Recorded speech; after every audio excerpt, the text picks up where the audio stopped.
Welcome to this episode of the Million Dollar Mastermind. I'm Larry Weidel, and let's get started. Let's get going with Thorsten Overgaard. He's a multiple award-winning Danish-born writer and photographer.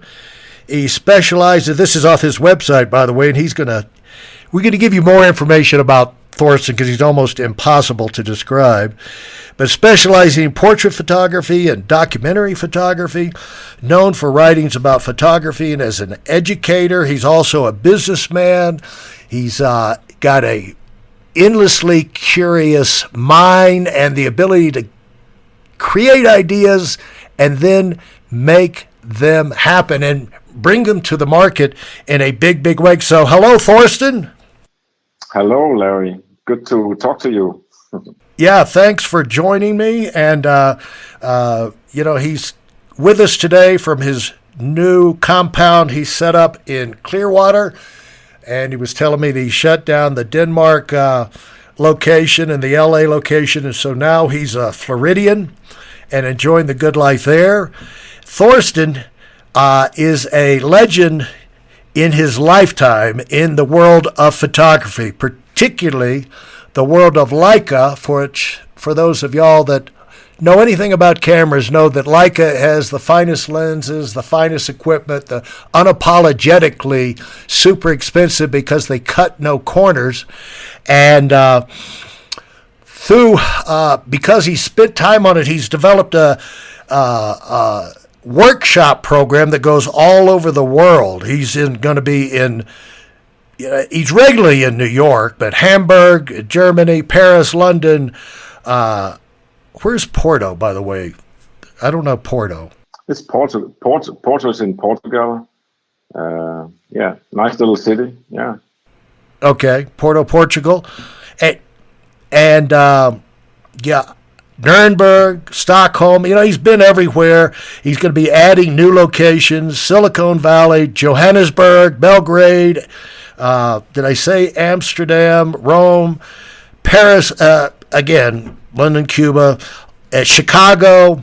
He's pretty much been everywhere, and if he hasn't done a workshop there, he's headed there. Dubai is on the calendar once things open up here. So he circles the globe regularly every year, meeting people and making them come alive in their love, inspirate, not only teaching the technical side of it, but getting people inspired about themselves and the things they can create. He's got an incredible website, and from his travels and working, in the because there's things that you need you can't find. He now has an expanding line of products and camera bags, the finest leather, the finest camera bags, travel bags.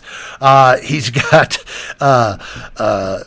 just about everything. I hear he's coming out with even cashmere sweaters. He's got his own original prints. He's got also a credible lineup of courses and training that you can buy online and on composition, lighting, making portraits. He's got an active mind. I don't know how he does it all. And he started it all out in Denmark, in a country where he told me a long time ago, people don't have a lot of motivation, and their minds are probably blown, Thorsten, by what you've done. So, I'll let you talk now and kind of explain where you're coming from and how you built this worldwide presence and business and reputation, and made money out of your passion. Yeah, I mean, this is I feel it's like I'm a new type of person on your podcast because of your podcast. So I'm happy to be here and tell something about it. And I think, for me, what I do is very simple. You could say everything I do is about being me, being true to myself, and doing what I think is fun. And that, you could say, that's almost what I always say to people that you start out with what would you like to do, and then you figure out the business model later. What you tend to learn in schools and in life is that you should choose a education and a job that you can be sure you have a job and be sure you make money, and you can say that that's also a strategy. But the problem is that if you become successful in something and that's not what you wanted to do, then suddenly that's what you're doing this life, you know. So instead, I talk more about that. No, you should do whatever you feel you want to do, and then you're going to figure out how it's going to be a business later.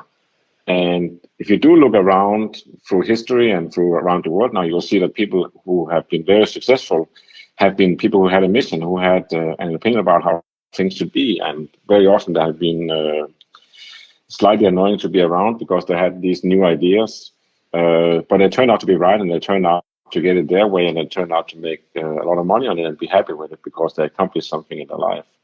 So that's kind of like the summary of it. And then of course you could say how do you go about with that, you know? And I did start out making a traditional company. You could say when I was 19, I started an advertising agency. And then later in 95, I added internet because I felt internet, there's something about internet that is really interesting. I have to be part of this. I don't know what it is yet. Nobody knew, but I just know I have to be in the internet. And for me, that was kind of the beginning of the exit from the business world. I mean, I would literally like wear a silk tie and a cardigan and look very businesslike and have secretaries and telephones and a sign by the road and cars driving around the city with my logo on. But as soon as I went into the internet in '95, I went on a track of like making money on advertising and spending the internet because the internet was wasting money. And in 2000, I sold that business and worked for the owner for a year, and then they kicked me out before they have to pay the big bonuses. And that was like my change to, you could say, a new life, a new version, because then I decided, okay, I'm going to be an artist. I'm going to do whatever I feel like. I'm not going to do advertising. I'm not going to do internet anymore. I'm just going to see what do I feel like doing. And one of the things I felt like doing was that I wanted to do interviews with entrepreneurs. So I wanted to have them fresh off. Preferable, I would have somebody do an interview with somebody who had just left a well-paid job and now they're sitting home in the basement and they've been sitting there for 2 weeks and they realize they don't have the phone doesn't ring anymore. That nobody cares what they're doing and they don't have a paycheck coming in 2 weeks. So why is it that people like that keep going for 5 years and either go bankrupt or become a success? So I wanted to write articles that was kind of like a guide for how do you follow your own ideas? How do you build something? I wanted to take photographs where you could see the soul of the person. I wanted to have big, preferable full-page photographs where you could sit and study the person and see what is this person made of, like try to understand the person and probably learn something from it. And those photographs I did there was what led into that had more and more editors and people asking, can you photograph this front page? Can you do this? Can you do that? And I resisted for a long time being a photographer because I didn't feel I was that important.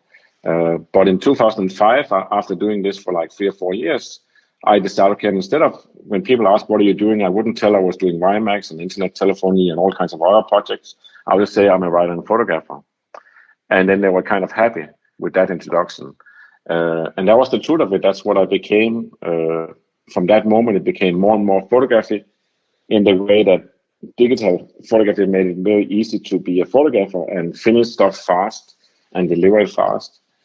And the writing part, I mean, I always had this idea that I would be a famous writer, you know, like Hemingway or something like that. And I never really got into writing novels, but when I look at it, I'm actually writing a lot because I'm writing on my articles on my website and writing books about photographing and being an artist and stuff. So I'm kind of like doing that anyways, you know. And then you say, why is that? I mean, if I look at it, the reason I started a company when I was 19 was not to have a boss, not to have somebody tell me what to do, because I felt I knew better, and I had something I wanted to contribute to the world. And you could say back then it was totally valid what I did. It was like a good and booming business, like it go to like 36 people in I think the first 18 months.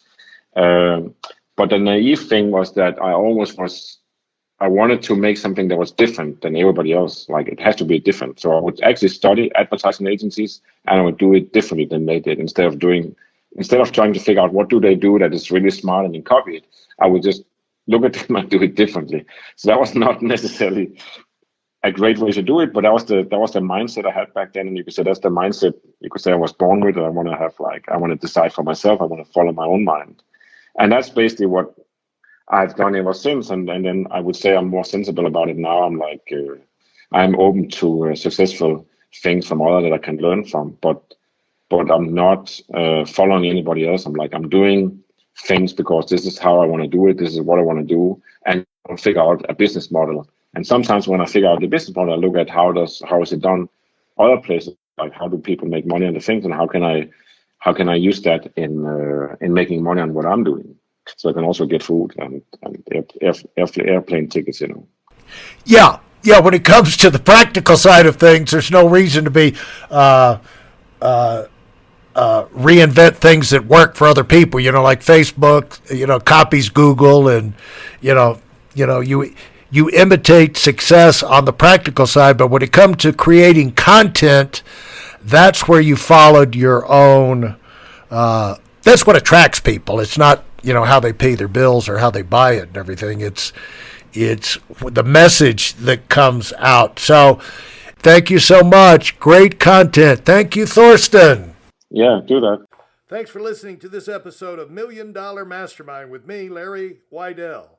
If I've helped you in any way, leave us a 5-star rating and review on Apple Podcasts. For more information like this, listen to our other $1 Million Mastermind episodes and check out my Weidel Academy YouTube channel and visit us on WeidelOnWinning.com. I'm the $1 Million Mastermind, and until next time, go, go, go.